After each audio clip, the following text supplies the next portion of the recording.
Bogart. Not Humphrey, but Bogart the dog, Meghan Markle's dog.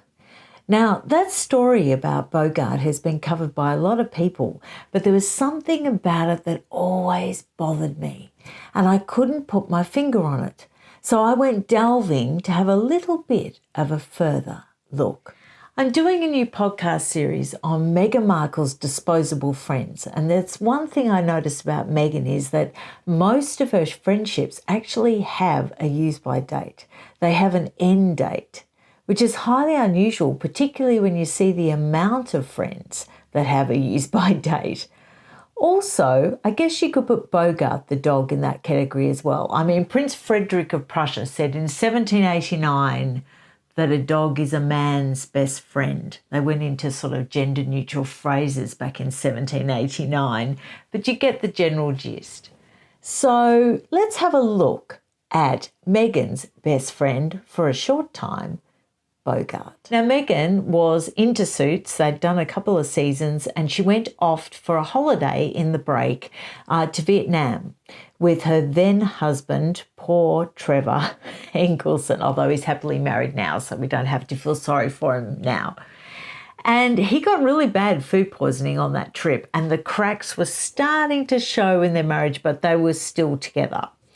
And when they got back from that holiday, Meghan said to Trevor that she wanted to add to their family with a puppy, a dog. And so they went off to this pet adoption place in LA. Now, the story goes, she put on her Instagram account that she actually adopted Bogart, a golden Labrador mix, because Ellen had knocked on the window when she was sort of meeting Bogart for the first time and told her to get that dog. Now, at that stage when I first heard that story, I hadn't really looked into it, and I thought immediately, this was years ago, okay, so she was at the LA adoption agency that she knows Ellen goes to, and she was trying to sort of bump into Ellen and Portia and sort of ingratiate herself and sort of make her star rise in Hollywood that way. That was the immediate thought I had. You know, cynical. I'm a cynical person. But I just thought that that would be her move at the time. And then I've sort of found out, well, no, because nothing really came of that until she married Harry. So, and this was pre-Harry. So I thought, no, that wasn't probably the aim of it all. And I couldn't work out the Bogart thing. The Bogart thing was bothering me. And then I saw this story about the fact that David Branson Smith actually adopted Bogart's brother, Otto. So you've got two little Labrador mixed puppies, one a black coloured one and one a golden one. Meghan got the golden one after a lot of hassle because she had to get people to sort of vouch for her. She was desperate to get this dog for some reason. And Otto went off with David Branson Smith. Now, my understanding is that David Branson Smith had already adopted Otto.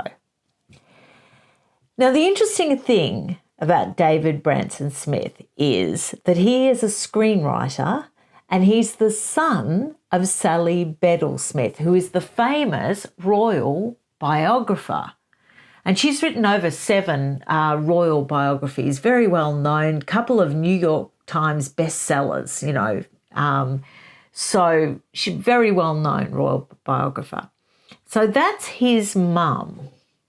And when I heard that she was a royal biographer, I thought that could be the key to the Bogart story, because as far-fetched as it seems, I mean, now we've heard Megyn Kelly saying that she had a vision board, like way before meeting Harry, about being in the royal family. I don't know whether to believe that or not, but Megyn Kelly said it was from a reliable source, so, you know, we don't know. But the Sally Bedell Smith thing really did interest me, so I looked into it a little bit further. Now, she released a biography of Prince Charles in 2017, but the research for that book commenced over 4 years before that, and this is right around the time that Meghan adopted Bogart. So you see why I'm interested in the royal biography sort of story connection with Bogart with David Branson Smith. But in order to make sense of it, I had to somehow connect David Branson Smith with Trevor Engelson, because my conjecture is that Meghan heard that David Branson Smith was adopting this little puppy, and that's why she was so keen to adopt the brother of that dog, because it gave her an in. It gave her an in with David Branson Smith. Now, this is all far-fetched, it's all conjecture, it's all just a story, but gee, it's a good story. So let's just follow along with it and see where it takes us, okay? And see what you think, whether there's anything in this. So I was looking for this connection between David Branson Smith and Trevor Engelson, because my whole thing depended on trying to connect these two people. And I reached dead end after dead end after dead end. But there's always a but if I make a video. They both went to USC, University of Southern California Cinematic Art School, Film School. They both went to it. They were both alumni. And that's what made me think that there's a high chance that they probably, if not intimates, knew of each other.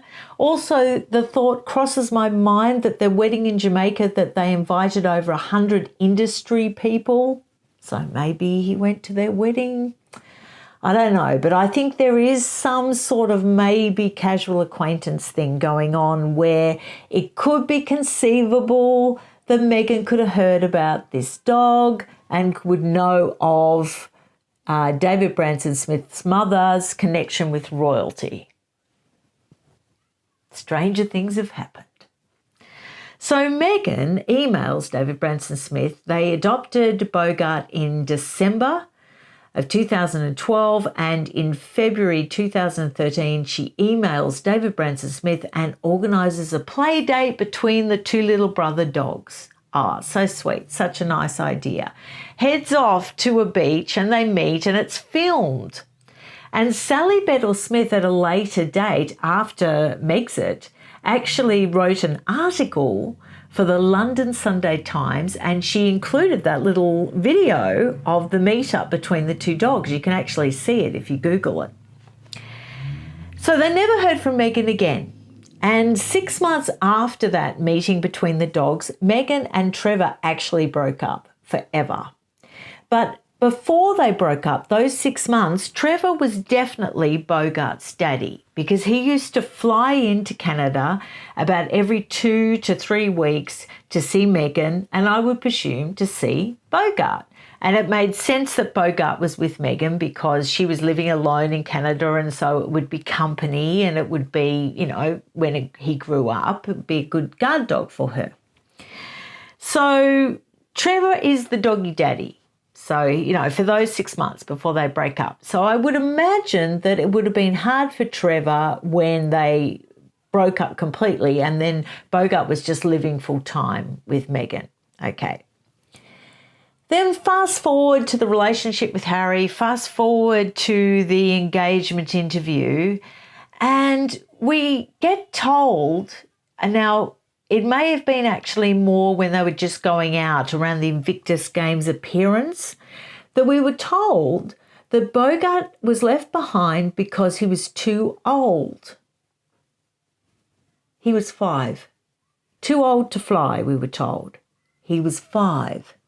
Now, I looked up, and dogs aren't considered too old to fly until they're 7 or 8, and that's for very large dogs. Now, Bogart's not very large. He's a medium-sized dog, and that's, you know, more 9 to 11 years of age considered be careful if you're flying. But if they're in good health, it's still fine. And this dog had just turned 5.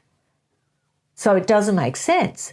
But then we get another story about Bogart at a later point where it was actually the UK difficult pet care laws, you know, when you're trying to sort of bring a dog in permanently to live with you.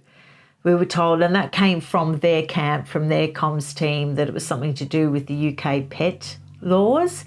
And I looked that up, and Canada is a class 2 country, so it's a little bit more difficult, but they still do accept vet medical certificates to fulfill the paperwork. So that doesn't make sense. Plus she brought in her other dog, Guy, the little beagle. So that doesn't make sense. Then we were spun that Notcott and the area around Notcott was too small for a dog of Bogart size. Well, they adopted another black Labrador, Harry and her, at a later point, and just as big as Bogart was. And so it couldn't be that, could it? So you see why it raises all these questions. And it's incredibly sad too, because Bogart was attached to Guy, the little beagle. She got Guy after she broke up with Trevor, and the dogs became very attached. And actually, she featured them a lot in her Instagram account, and they, helped to get her 1 million followers before she met Harry. So she owed those dogs. And she owed Bogart. So let's fast forward again to Megxit, and they've gone. They've headed back to Canada. First they headed to Canada for that Christmas, which was supposed to be just a short little, holiday for 6 weeks or so, but they did actually ship out their black lab and Guy, the beagle, to Canada for that 6-week short stay. Now, would you do that unless you thought you were going to stay? So that's when the media sort of twigged that there was something more going on. And then when the official break from the royal family happened, they did initially head back to Canada, as you know, just before COVID hit and closed everything down. And people asked at that point, wow, she's back in Canada. She can see Bogart. She can see her dog. Oh, that's so lovely. They can meet up again. No. Then the story came from Meghan's camp that Bogart was traumatised from the PAPs when she was in Canada. And he got really sort of aggressive, and that he didn't get on with Harry, hated Harry, and used to attack Harry. Well, that part I could probably understand. But, very aggressive with Harry. And so, that was the case. So we've had too many stories. And when you have too many stories, so that's 4, isn't it? When you have too many stories, there's something being tried to be covered up. There's something going on. There's something fishy going on. And Sally Bedell-Smith did another article where she was concerned about Megxit and concerned about Harry's well-being. And you could tell she was really quite angry about Otto's brother, Bogart. She was concerned, she was angry. I could tell. Now, she doesn't spell it out, but I think if you read it, you'll agree with me that the undertone of the article is concern and also a bit of distrust there, and just the anger the way this dog was being treated, because Sally Bedell-Smith offers in a published article to adopt Bogart. Okay, more or less, if you don't want him then give him to my son, and Otto and he can live happily ever after, and he'll be much loved. And that would be a better alternative than fobbing him off on friends like Meghan claimed in the engagement interview. So I don't know whatever came of that, but I did come across one more interesting thing. When Trevor and Meghan broke up, Trevor was absolutely devastated, according to Ninaki Pretty, who was Meghan's best friend for over 30 years. And Ninaki actually took up Trevor's side of things, which is unusual for a friend of that long standing. But she just thought the way Trevor was treated was really appalling. And she felt like Meghan had just used him. And Trevor, around the time of Meghan and Harry's wedding, pitched an idea for a show, because he's a producer, a series of shows, a mini-series where someone marries a British prince and her old ex-husband and her have to share custody. Now, he didn't say custody of what. And a lot of people have misinterpreted that, oh, she must have had another baby. There must be another secret baby, you know, because he said this about sharing custody. I don't think so. I think he was talking about Boghart. I think the reason why she couldn't bring Boghart to the UK was I don't think that Trevor allowed her to. I think he had half custody of Boghart. And I think he thought, well, if she takes him to the UK, I'll never see him again. Whereas in Canada, you know, he was used to flying in every 2 to 3 weeks or whatever, and probably, I don't know, maybe he used to look after Boghart when she wasn't there, when it was just like a relationship with Harry, not yet married. And so it made me think they had to share custody, and the only thing that they shared custody of prior to their marriage breaking up was Boghart. So what do you think of that story? Do you think there's anything in the fact that Sally Bedell Smith was a royal biographer? Now, bear in mind that she was in the inner sanctum of the royal family to write those books. People close to them that they trusted were allowed to talk to her. Another thing is she had actually met Charles. She first met Charles ages before at a 1991 polo match. So there's definite connections there. And if Meghan was trying to sort of schmooze a way into closer connection with the royal family, it would be a way. It'd be a real roundabout way. Or do you think it's just coincidence? It could be just coincidence. What do you think? Let me know in the comments down below. It's a bit of fun to speculate though, isn't it? I'll see you again very soon. Don't forget to like and subscribe. Bye.